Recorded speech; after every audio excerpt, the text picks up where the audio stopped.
গহনা ছদ্মবেশী নকল আয়ুষ্মান বিরাজের মাথায় দুধ ঢালে এবং সেই সাথে ভাবে এই ছদ্মবেশীর সত্য আজ সবার সামনে চলে আসবে। এইদিকে দেখতে পাই আসল আয়ুষ্মান গহনাকে ফোন করছে। ঠিক সেই মুহূর্তে ছদ্মবেশী নকল আয়ুষ্মান বিরাজের লোকজনেরা আয়ুষ্মানের মাথায় আঘাত করে বেহুশ করে ফেলে এবং সেই সাথে ছদ্মবেশী নকল আয়ুষ্মানের একজন লোক আয়ুষ্মানের প্রতি একদম রেগে গিয়ে আয়ুষ্মানকে লাথি দিয়ে মেঝেতে ফেলে দেয়।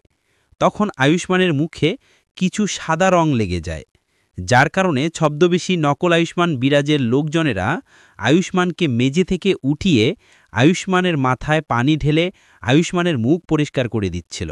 ঠিক তখনই আয়ুষ্মানের হুঁশ আসলে আয়ুষ্মান একদম রেগে দিয়ে বলে, তোদের বস এবং তোদেরকে আমি ছাড়ব না। আর তোরা আমার যে হাল করেছস না, এর থেকেও আমি তোদের অবস্থা খারাপ করে ফেলব। তোদের কাউকেই আমি ছাড়ব না। ঠিক তখনই ছদ্মবেশী নকল আয়ুষ্মান বিরাজের একজন লোক বলে, আচ্ছা আয়ুষ্মান, তুমি কাউকেই ছাড়বে না? আরে ছাড়বে না তো আমাদের বস। আমাদের বস তো খুব শীঘ্রই তোমার গহনাকে বিবাহ করতে চলেছে। এই কথা শুনে আয়ুষ্মান একদম আশ্চর্য হয়ে যায় এবং বলে, ফাজলিমো কেন করতেছ? এমনটা কখনোই হবে না। আমি তোদের কাউকেই ছাড়ব না। আর এই দিকে আমরা দেখতে পাই গহনা ছদ্মবেশী নকল আয়ুষ্মান বিরাজের মাথায় এক কলস দুধ ডালার পরেও নকল আয়ুষ্মান বিরাজের মুখোশ খোলে না, যার কারণে গহনা ভাবে এই বহুরূপীর মাস্ক কেন খুলছে না। তো হ্যালো ভিউয়ার্স, কেমন আছেন সবাই? আশা করি সকলে ভালো আছেন। সো ভিউয়ার্স, নিয়ে আসলাম গহনা এক গ্রাম্য মেয়ের কাহিনী ধারাবাহিক নাটকের ২০৬তম পর্বের সুন্দর একটি এক্সপ্লেনেশন। তাই ভিডিওটির মূল টপিকে ফিরে যাওয়ার আগে আপনারা যারা এখনও আমাদের এই ইউটিউব চ্যানেলে নতুন আছেন, অবশ্যই গাইস চ্যানেলটি সাবস্ক্রাইব করে দিবেন। সো ভিউয়ার্স, গহনা ধারাবাহিক নাটকের ২০৬তম পর্বের শুরুর দিকে আপনারা দেখতে পারবেন গহনা নকল আয়ুষ্মানের মাথায় দুধ ঢালে এবং সেই সাথে ভাবে আজ আমি এই ছদ্মবেশীর সত্যটা সবার সামনে নিয়ে আসব। কিন্তু আমরা এদিকে দেখতে পাই আসল আয়ুষ্মান তো গহনাকে ফোন দিচ্ছে। ঠিক সেই মুহূর্তে ছদ্মবেশী নকল আয়ুষ্মান বিরাজের লোকজনেরা আয়ুষ্মানের মাথায় আঘাত করে আয়ুষ্মানকে বেহুশ করে ফেলে এবং সেই সাথে ছদ্মবেশী নকল আয়ুষ্মান বিরাজের একজন লোক আয়ুষ্মানের প্রতি একদম রেগে যেয়ে আয়ুষ্মানকে লাথি দিয়ে মেঝেতে ফেলে দেয়। আর এদিকে আমরা দেখতে পাই গহনা ছদ্মবেশী নকল আয়ুষ্মান বিরাজের মাথায় এক কলস দুধ ঢালুছে এবং সেই সাথে এদিকে আমরা দেখতে পাই আয়ুষ্মানকে মেঝেতে ফেলে দেওয়ার কারণে আয়ুষ্মানের শরীরে এবং মুখে সাদা রং লেগে যায়, যার কারণে ছদ্মবেশী নকল আয়ুষ্মান বিরাজের লোকজনেরা আয়ুষ্মানকে মেঝেতে থেকে উঠায় এবং সেই সাথে আয়ুষ্মানের মাথায় পানি ঢেলে আয়ুষ্মানের মুখটা পরিষ্কার করে দিচ্ছিল। এদিকে আমরা দেখতে পাই গহনা তো নকল আয়ুষ্মান বিরাজের মাথায় এক কলস দুধ ঢালার পরও ছদ্মবেশী নকল আয়ুষ্মান বিরাজের মুখোশ খোলে না, যার কারণে গহনা ভাবে এটা কিভাবে হতে পারে, ছদ্মবেশীর মুখোশ কেন খুলছে না?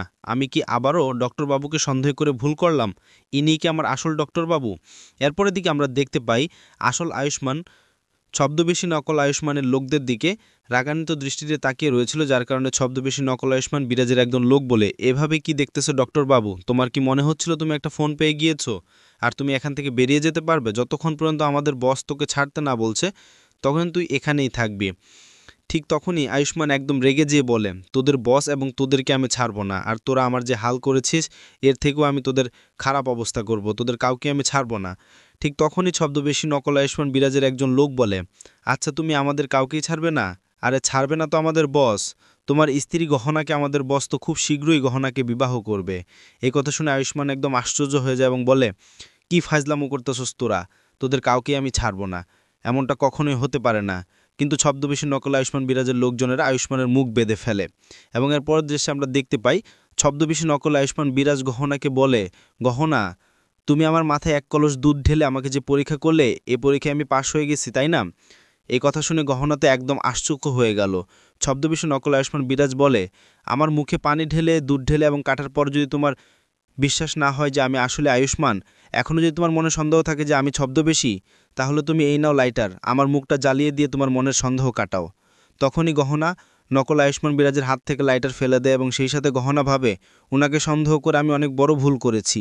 আমি যেহেতু ভুল করেছি এর সমাধানও আমাকেই করতে হবে। আর সবসময় আমাকে মনে রাখতে হবে আমার সন্দেহের কারণে যেন আমাদের সম্পর্ক নষ্ট না হয়ে যায়। আর আমাকে এখন মেনে নিতেই হবে যে উনি আমার আসল ডক্টর বাবু। এবং এরপরের দৃশ্যে আমরা দেখতে পাই ছদ্মবেশী নকল আয়ুষ্মানের ছদ্মবেশ ধরা মুখটা খুলে আসল রূপে চলে আসে এবং সেই সাথে বলে, বেচারি গহনা, সবসময় তুমি সত্যটাই বুঝতে পারো, তবে আমাকে ধরাটা এত সোজা নয়। সো ভিউয়ার্স, এই ছিল গহনা ধারাবাহিক নাটকের 206তম পর্বের সুন্দর একটি এক্সপ্লেনেশন। তো আপনাদের কাছে এই ভিডিওটি কেমন লাগলো অবশ্যই কমেন্ট করে জানাবেন, এবং পরবর্তী ভিডিওর এক্সপ্লেনেশনটি সবার আগে দেখার জন্য অবশ্যই গাইস আমাকে নিজের ভাই মনে করে চ্যানেলটি সাবস্ক্রাইব করে আমার সাথেই থাকবেন। সকলে ভালো থাকবেন, সুস্থ থাকবেন।